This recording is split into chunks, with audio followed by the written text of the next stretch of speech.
Les fleurs aussi utilisent le vent pour transporter leurs graines.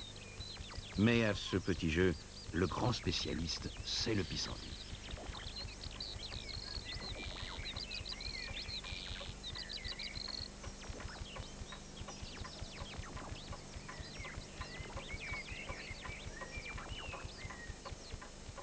À mesure que ses pétales tombent, la tête du pissenlit se transforme en 1 ou 2 semaines en un globe d'une délicatesse extrême, formé d'une centaine d'aigrettes qui n'attendent plus que le vent.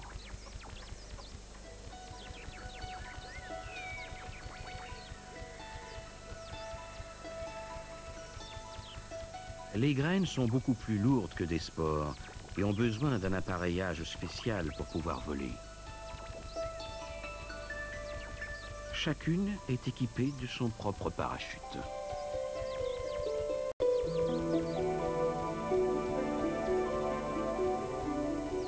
Le système est si efficace qu'une simple brise suffit à emporter les graines loin dans le ciel.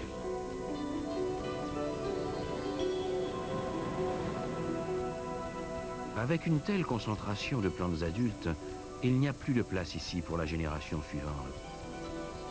Les graines doivent partir loin et le vent va les transporter sur des kilomètres.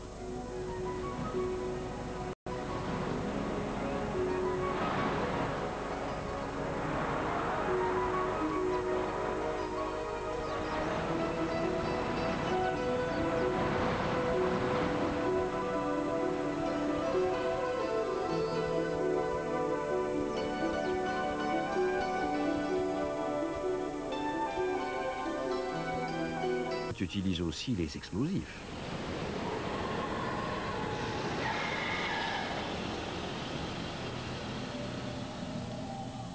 Et la propulsion par réaction.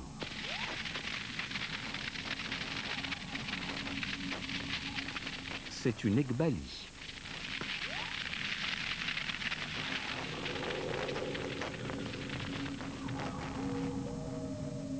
Et celle-ci est une balsamine géante.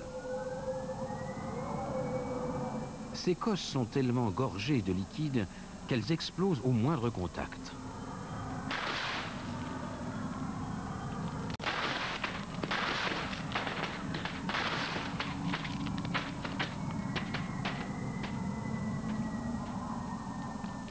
La puissance dégagée est telle que les graines peuvent être projetées à près de 5 mètres. L'eau fournit à de nombreuses plantes l'énergie dont elles ont besoin pour voyager. Et elle peut charrier des graines extrêmement volumineuses dès lors que celles-ci sont équipées pour cela. Sur les rives de nombreuses rivières tropicales pousse l'une des plus grosses gousses qui soient, la caconne géante. Ces énormes réceptacles abritent l'une des graines les plus voyageuses du monde végétal. À l'intérieur de la gousse, chaque graine est séparée des autres par une sorte de sillon, ce qui leur permet de tomber au moment voulu, chacune avec son propre emballage.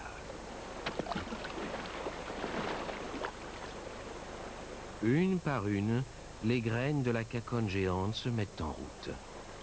Celles-ci s'embarquent sur un petit fleuve d'Afrique. Voire quelques centaines de kilomètres, la graine arrive à l'embouchure du fleuve et se fraye un chemin à travers les mangroves jusqu'à la mer.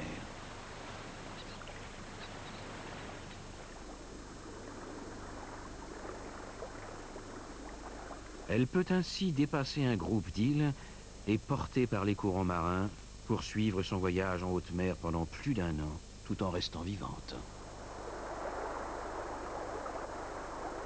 Il arrive que son enveloppe protectrice détrempée se déchire, libérant la graine.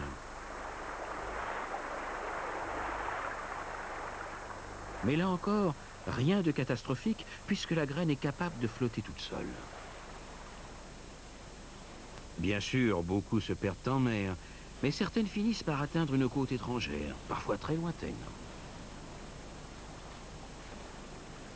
La petite bardane utilise des centaines de petits crochets.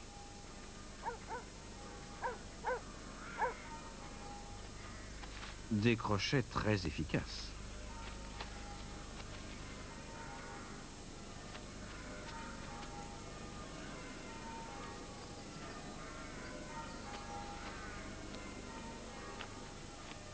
Les teignes de la plante finiront par se détacher d'une façon ou d'une autre, et si la bardane a de la chance, cela se produira à une certaine distance de l'endroit où pousse la plante d'origine.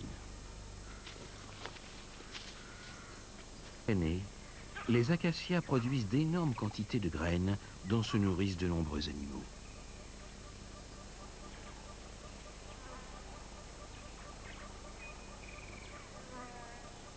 À l'intérieur d'Écosse, les graines sont menacées par de dangereux ennemis, ces petites larves de scarabées qui éclosent dans l'Écosse. Elles risquent de dévorer toutes les graines si rien ne les arrête.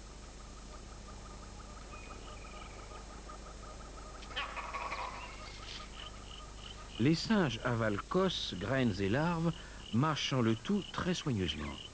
Dans ce cas précis, l'acacia les nourrit sans en tirer le moindre profit. Mais avec les éléphants, c'est autre chose. Ils sont très friands de ces cosses, qui sont très nourrissantes, et sont prêts à tout pour cueillir ce qui suffit tout juste à leur boucher une dent creuse.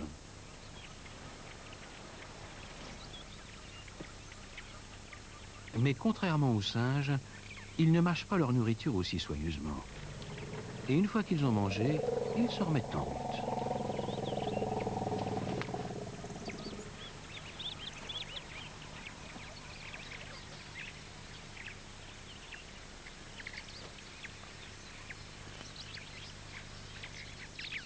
Ils parcourent parfois plusieurs kilomètres avant de digérer leur repas et de se délester du reste.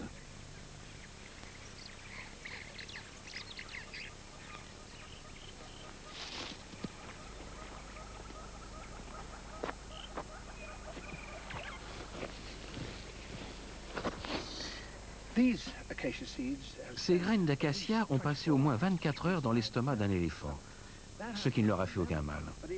En revanche, les larves de scarabées n'ont pas résisté. En fait, les sucs digestifs de l'animal ont désinfecté les graines aussi efficacement qu'un agriculteur le ferait avec de l'insecticide.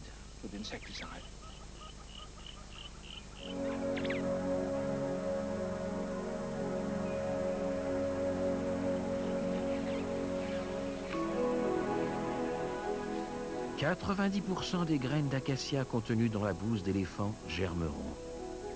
Celles contenues dans les cosses tombées à terre seront presque toutes dévorées par les larves. Ainsi, non contents de transporter les graines plus loin, les éléphants les ont également sauvées d'une mort presque certaine.